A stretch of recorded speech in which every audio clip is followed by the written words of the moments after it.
Soon afterwards, Prince Siddhartha and Princess Yashodhara were married. The king wanted to be certain that his son would never desire to leave the kingdom, so he ordered that one but three magnificent palaces to be built for the new couple.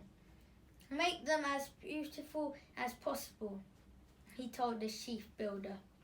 I want them to be so magnificent that the people entering them will think they are in heaven. I want one to be a summer palace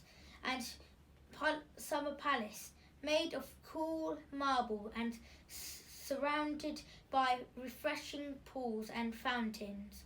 The second will be the winter palace, warm and comfortable, and the third will be for the rainy season.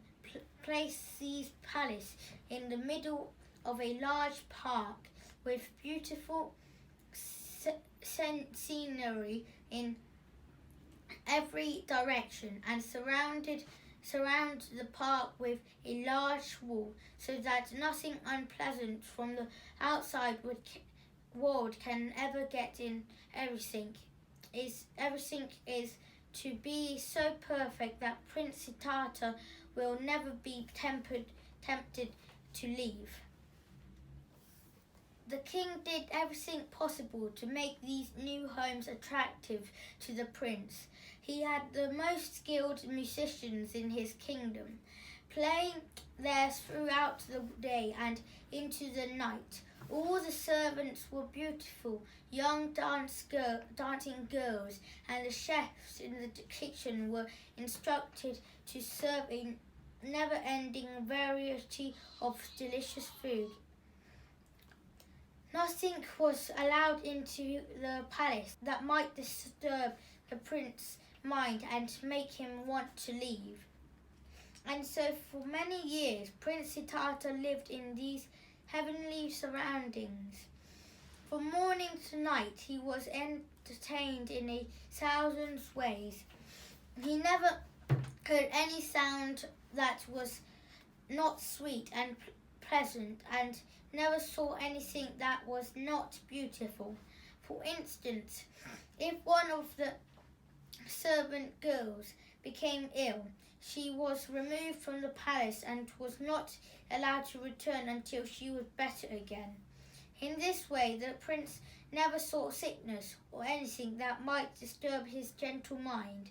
The king ordered that no one speaking to the prince should ever mention anything sad or depressing, and even if one of the plants in the garden began to droop or wilt, it was immediately snipped off by a special gardener.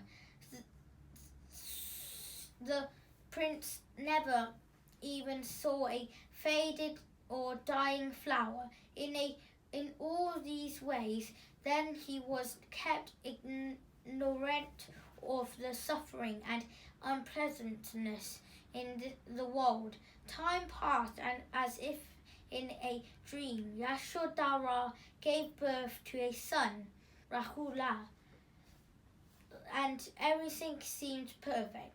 The king was very pleased, glad that his plan to keep the prince interested in the royal life was working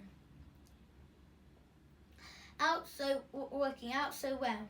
But it was not meant that Siddhartha, whose birth was the cause for all the world's rejoicing, should pass his life in such ideal splendor. Eventually, when the time was right, he would discover the true purpose of his life.